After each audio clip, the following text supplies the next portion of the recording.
Assalamualaikum warahmatullahi wabarakatuh. Kami dari Pondok Pesantren Khatamun Nabiin ingin mengucapkan selamat Dirgahayu Republik Indonesia yang ke-80. Indonesia merdeka, merdeka, merdeka.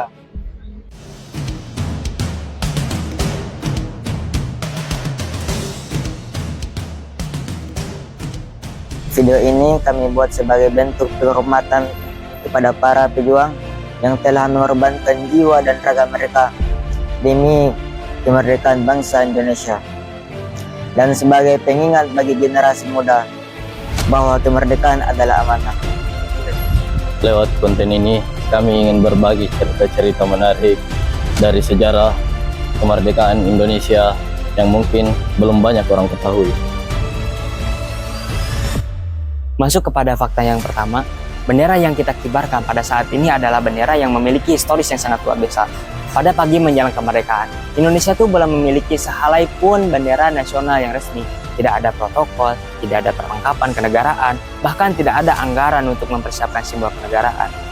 Dalam suasana darurat ini yang serba terbatas, Fatmawati, istri dari Soekarno, itu menyulap sebuah kain separai putih dari suatu hotel dan kain merah dari toko milik warga Jepang yang menjadi sang merah putih. Dengan menggunakan mesin jahit kaki yang sederhana, bendera itu lahir bukan dari protokol negara, melainkan dari tangan seorang perempuan yang memahami makna simbolik perjuangan. Bendera yang dikibarkan pada 17 Agustus tahun 1945 bukan sekedar kain dua warna, melainkan saksi dari sebuah bangsa yang lahir dari kehendak, bukan dari fasilitas. Nah, dan pada fakta yang kedua, ternyata Soekarno itu membacakan proklamasi dalam kondisi yang sakit. Hal ini itu menunjukkan bahwasanya keteguhan yang dimiliki oleh seorang pemimpin. Jadi pada saat waktu itu, pada waktu pagi, 17 Agustus 1945, Soekarno itu tidak dalam keadaan sehat, ia menggigil, tubuhnya panas.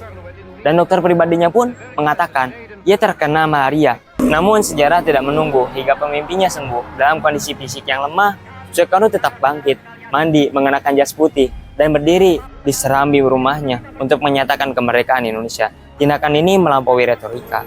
Ia bukan hanya memimpin dengan suara, tetapi juga dengan mengorbankan diri. Momen ini menunjukkan bahwa kemerdekaan itu bukan hanya hasil dari keputusan politik, tetapi juga adalah hasil dari tekad pribadi yang tidak tunduk kepada keadaan tubuhnya. Oke, kita masuk ke fakta yang ketiga. Di sini ternyata teks proklamasi itu hampir dibuang. Arsip yang hampir hilang.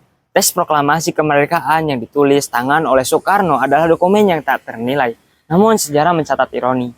Setelah diketik dan dibacakan, naskah asli tersebut dianggap tidak lagi diperlukan dan nyaris dibuang ke tempat sampah. Beruntungnya, wartawan BM Dia menyadari nilai dokumen itu dan menyelamatkannya secara diam-diam, menyimpannya selama puluhan tahun sebelum menyerahkan kembali kepada negara. Peristiwa ini mengingatkan bahwasanya sejarah itu bisa lenyap, bukan karena ditindas, melainkan karena diabaikan. Dalam naskah yang hampir hilang, itu tersimpan inti kemerdekaan, keputusan, keberanian, dan pernyataan kedaulatan yang ditulis dengan tangan sendiri oleh pemimpin bangsa. Dan pada fakta yang keempat, terjadi siaran radio secara diam-diam. Suara yang bahkan menembus kepada larangan. Setelah proklamasi dibacakan, pemerintah penduduk Jepang masih berusaha membungkam kabar tersebut. Pelarangan penyebaran berita melalui media massa diberlakukan secara ketat.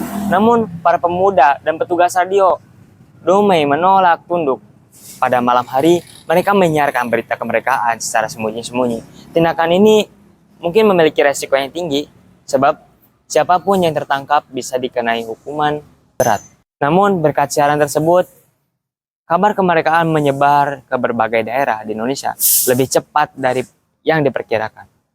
Dalam keheningan malam, lahir gelombang suara yang menembus kekuasaan kolonial. Mereka bukan hanya menyiarkan, mereka adalah perantara sejarah. Masuk kepada fakta yang terakhir, yaitu fakta yang kelima. Ternyata mobil proklamasi yang digunakan itu adalah sebuah kendaraan yang dirampas dari penjajah. Mobil yang digunakan untuk menjemput Soekarno pada 17 Agustus 1945 bukan milik negara. Ia adalah hasil rampasan dari tentara Jepang. Sebuah mobil Big Tam milik Laksamana Tasdim Meda.